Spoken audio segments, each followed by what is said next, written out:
الحمد لله و صلاة و سلام علی رسول الله صلی الله علیه و علی آله و اصحابه و من والاه. دوستان عزیز، السلام علیکم و رحمت الله و برکاته. شما را خوش آمدید میگوییم به برنامه سوال جواب. برنامه سوال جواب را ادامه میدهیم. از الله حق سبحانه و تعالی دعا میکنیم که الله حق سبحانه و تعالی این عمل های ما و شما را به درگاه بی‌نیاز خود قبول فرموده باشد. اللهم ارنا الحق حقا وارزقنا اتباعه و ارنا الباطل باطلا وارزقنا اجتنابه. بسیار همین دعا را دوست می‌دارم. پیامبر صلی الله علیه و سلم میگفتند پروردگارا حق را برایمان حق نشان ده و پیرو شدن از حق ما را موفق بگردان و همچنین باطل را برایمان باطل نشان ده. گاه انسان حقیقت برایش باطل میتابد و باطل برایش حقیقت میتابد و دعا کنیم که الله حق سبحانه و تعالی باطل را برایمان باطل نشان دهد. وارزقنا اجتنابه و الله تعالی از آن دوری جستن هر یک ما و شما را موفق بگرداند. امروز دوستان عزیز، یکی از سوالهای مهم که خیلی ها میپرسند و همچنین خیلی ها از سبب همین مشکلی ضررهای جدی و زیانهای کلان دیده‌اند، انشاءالله به این سوال جواب میگردانیم در آخر برنامه. تا آخر برنامه همراه ما باشید دوستان عزیز و به سوال و جواب شروع میکنیم. یکی از نفرها میپرسد که رحمت برادر، الله مهربان از شما راضی باشد، میخواستم از شما پرسم آیا درست است که زن ریلتور کار کند؟ التماس برادر جواب میدادید. رحمت الله بر شما برادر جان و همچنین برای شما نیز رحمت الله باد. خب درباره کار کردن زنها، آیا کار کردن زنها درست است درست نیست یا با کدام شرطها جایز است؟ امروزها در جامعه ما و شما بسیاری از زنها، خواهرهای ما و شما مجبور میشوند، زندگی آنها را مجبور میکند تا اینکه به کار برایند، کار کنند. بیاید شرط هایی که دین مبین اسلام ما و شما گذاشته است برای کار زنها، آنها را یک تا به یک تا انشاءالله ذکر میکنیم. و البته اصل در زنها چی است؟ در خانه نشستن است. چنانکه که الله حق سبحانه و تعالی میگوید و قرن فی بیوتکن.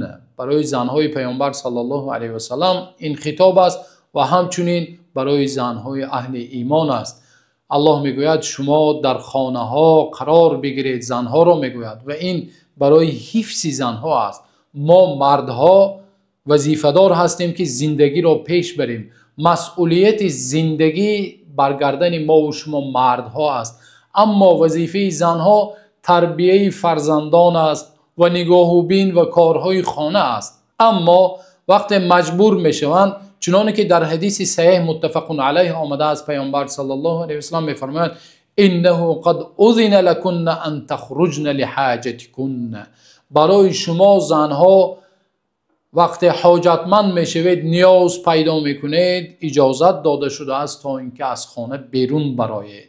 خوب برآمدن و کار کردن چی است؟ این در حالتهای ضروری و انسان وقتی نیازمند می شود برآمده کار میکند با شرطهای زیرین. اولین شرطش این است که خود همون کاری که کار میکند زن مباح باشد، جایز باشد، یگان کار حرام نباشد و همچنین به طبیعت زن مناسب باشد، نه اینکه یک کاری باشد که کار مردانه باشد. وقتی طبیعت زن اگر مناسب نباشد و کار جایز نیست. مثلا به مانند این که زن وقتی دختری زنانه می شود، دختری زنانه شده کار و فعالیت می کند، هر کاری که به طبیعت زنها مناسب است، یا مربی کودکان شده در باغچه کودکان در کودکستان کار و فعالیت می کند، یا معلمه شده، همین کارهایی که مناسب طبیعت زنها است در همون کارها کار کردنش اجازت است. این شرط اول است. شرط دومش این که اگر زن شوهر داشته باشد، اجازت شوهر و با مشورت شوهر باید باشد. وقتی با شوهر مشورت میکند و اجازت شوهر را میگیرد و شوهرش اجازت میدهد، سپس زن میتواند چیکار کند؟ کار کند. این شرط دومش است. شرط سومش این است که هرگز کار کردن زن به تربیه فرزندان خلل نرساند.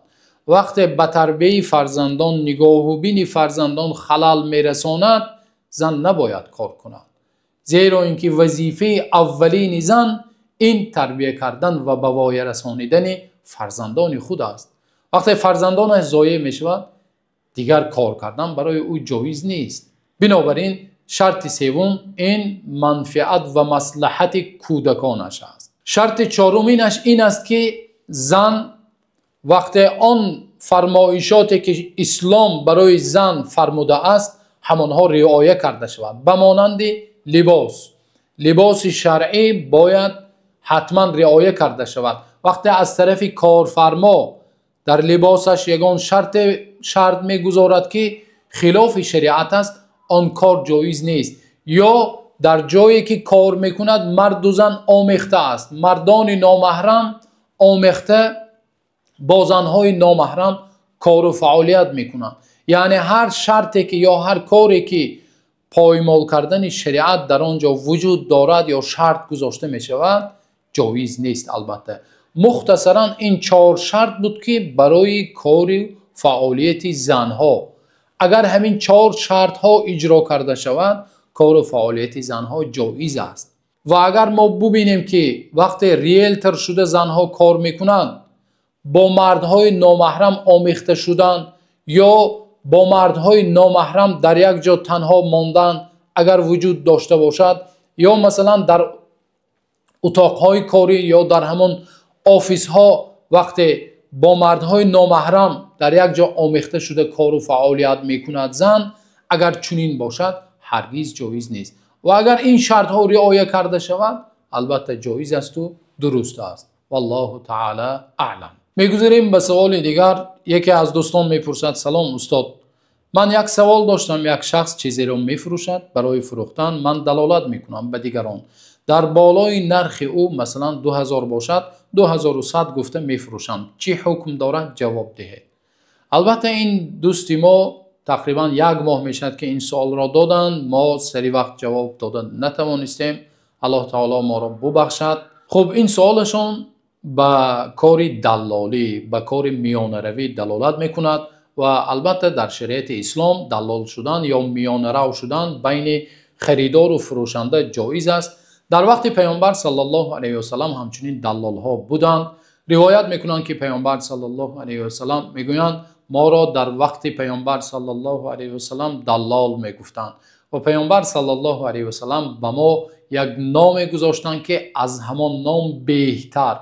وقتی پیامبر صلی الله علیه و سلم به ما ندا کرده گفتند که یا معشر التجار، ای جماعت و ای طایفه تاجران. پیامبر صلی الله علیه و سلم همون میانه روها را چی گفتند؟ تاجر نام گذاشتند. از این معلوم می شود که کار آنها تجارت است و کار آنها میانه رو شده کار کردن موافق شریعت جایز است، ولی یک چند شرط ها دارد. مختصرا بیان میکنیم انشاءالله. شرط اول این است که شما باید به همون نفری که میفروشید یا به همون نفری که خریدار است یا فروشنده است شما خبر دهید که شما دلال هستید، شما میانه رو هستید. آنها باید دانند که شما میانه رو هستید، شما صاحب و مالک حقیقی مال نیستید، شما تنها میانه رو و دلالت کننده هستید.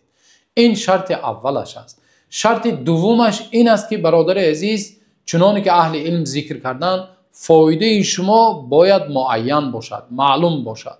ولی بعضی از اهل علم اجازت دادند که انسان فایده اش را نگفته هم از پیش خودش 100 یا 200 یا چنانی که شما ذکر کردید شرط نیست که برای همون فروشنده یا برای خریدار فایده خود را ذکر کردن یا معین کردن شرط نیست. بنابراین با همین شرط ها اگر رعایت کرده شود درست است. و از بعض علما و از بعض سلف صالح روایت شده است که میگویند که اگر همین چیز را به فلان نرخ برای من فروخته دهی بالاگیش برای خودت است. همین قول را گوید و در بالایش مانده فروشد، چقدر خواهد مانده فروشد. البته ظلم نکند، البته از حد بازار زیاد نفروشد، جایز است میگویم. بنابراین بسیاری امروز میگویند که برای من به مبلغ فلان قدر فروخته بده، بالاگیش را خودت گیر میگویند. این هم چی بوده است؟ جایز بوده است ان شاء الله. خب میگذاریم با سوال دیگر. دوستان عزیز، یکی از برادران میپرسد مستر پریکماخر کار کنم یا نه، از جهت عقیده اسلامی پولش حلال یا حرام 1 سال شد کار کرده ایستادم. البته در عموم اگر گیریم انسان سرتراش شده کار کردنش درست است. در وقت پیامبر صلی الله علیه و سلم نیز سرتراش ها بودند و انسان وقتی حج یا عمره می کند باید چیکار کند؟ سرش را تراشد یا سرش را پست کند، چنانه که در آیات ها آمده است و در حدیث های صحیح آمده است. وقتی سرتراش از سرتراشی دست میکشد دیگر ما کجا مراجعت میکنیم تا اینکه با سرمان را تراشیم یا موی سرمان را پست کنیم؟ ولی متاسفانه امروزها در همون سرتراش خانه ها یک کارها می شود که یا یک چیزها می شود که مانندی کردن به غیر دین ها و همچنین بعضی نمود موی سرپست کنی ها است که موافق شریعت اسلامی درست نیست، چنانه که در حدیث متفق علیه از پیامبر صلی الله علیه و سلم روایت شده است. میگویند که پیامبر صلی الله علیه و سلم نهی عن القزع، پیامبر صلی الله علیه و سلم از قزع نهی کردند و منع کردند.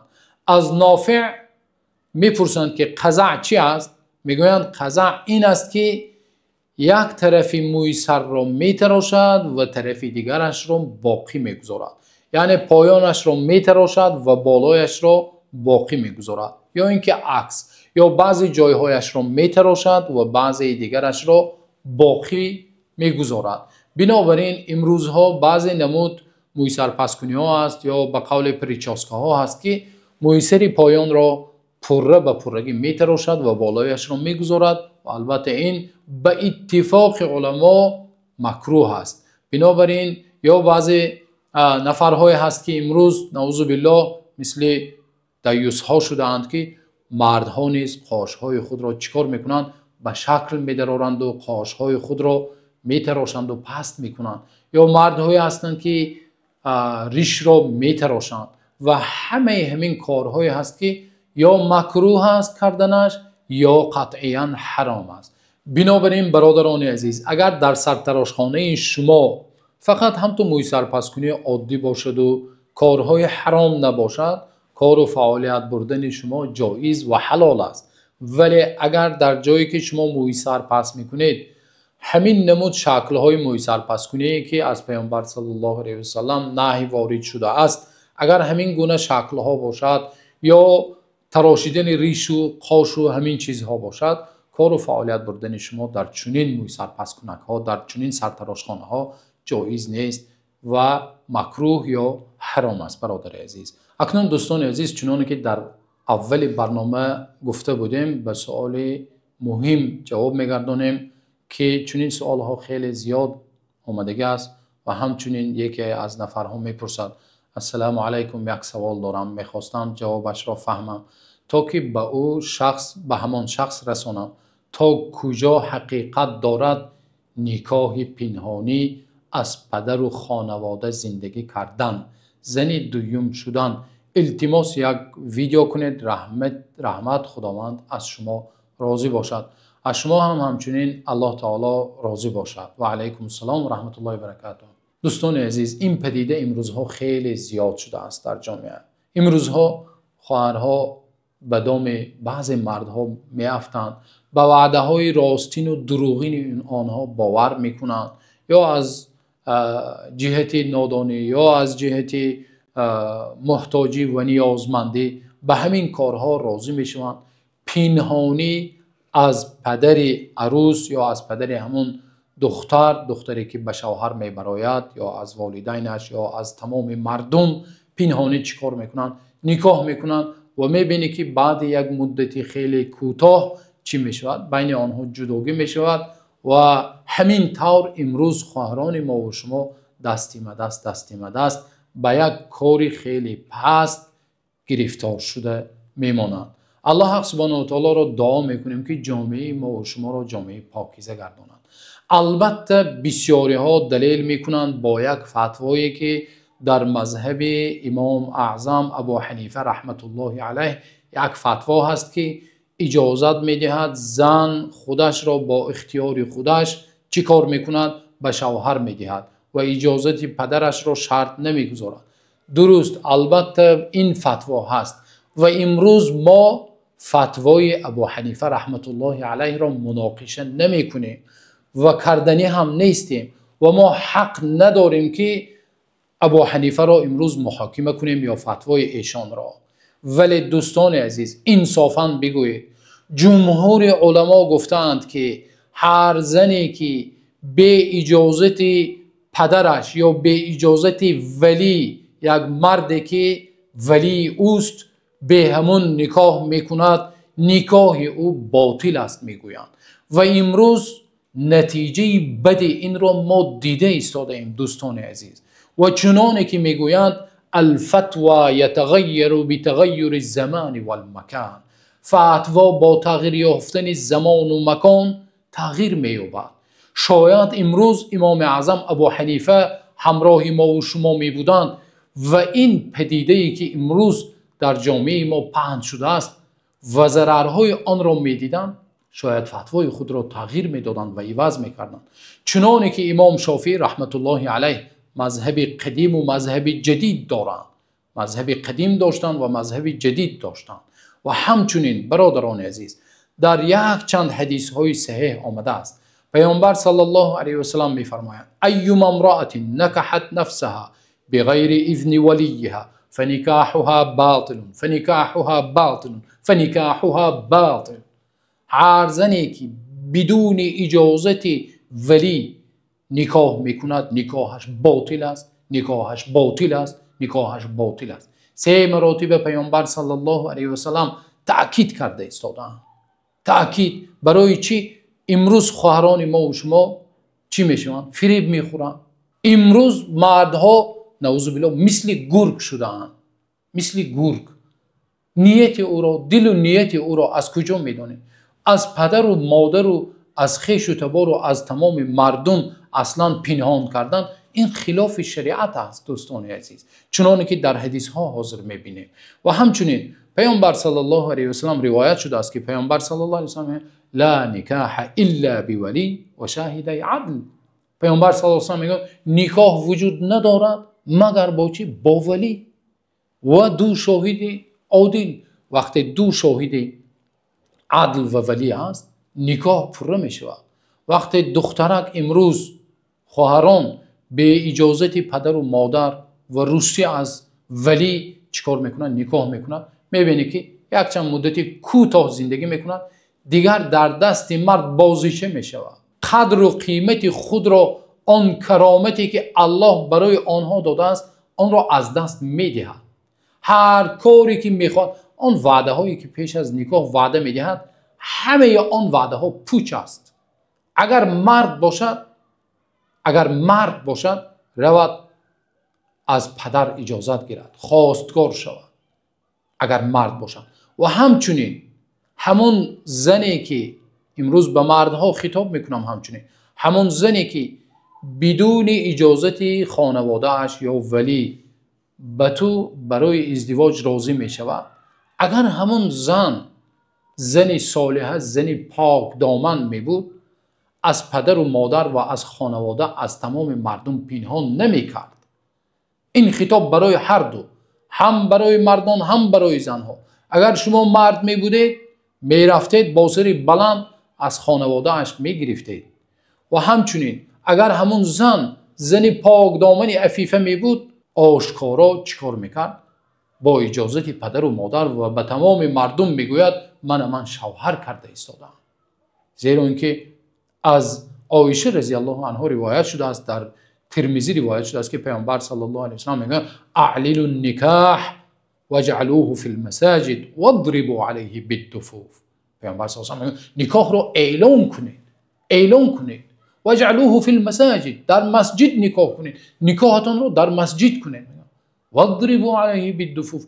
وقتی همون کلین یا عروس رو میبرید چیکار کنید؟ شما دایره ها بزنید که تا اینکه مردم بفهمند، بدانند که توی شده ایستاده است و نکاح شده ایستاده است. و همچنین از پیامبر صلی الله علیه و سلم روایت شده است که میگویند پیامبر صلی الله علیه و سلم فصل ما بین الحلال والحرام الصوت والدف فی النکاح. میگویند فرق بین حرام و حلال در نکاح فرق حرام و حلال چی است؟ بگن صوت است، یعنی اعلان کردن است، و چی است؟ دوف، دایره زده اعلان کردن است. امروز وقتی پنهانی و بجایی نکاح میکند، یگان نفر نمیداند که آنها زن و شوهر هستند یا ولیش بیخبر است، بازی چه میشود؟ بنابراین ما امروز هرگز اجازت نمیدهیم. من شخصا خودم فتوا داده نمیتوانم در این عصر اینترنت، در عصری که امروز در عصر فساد، امروز یک زن میتواند با طریق تلفن موبیلی، با طریق اینترنت با یک مرد نامحرم علاقه کند و در یک لحظه های کوتاه آنها شناخته شوند و بین هم پنهانی نکاح کنند.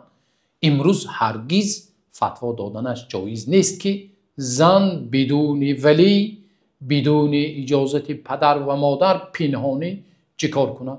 نکاح کنند. الله حق سبحانه و تعالی را دعا میکنیم که ما و شما را به سوی حقیقت هدایت نماید. الله حق سبحانه و تعالی را دعا میکنیم که همیشه ما و شما را به خیر موفق بگرداند. تا نوار آینده، الله نگهبانتان.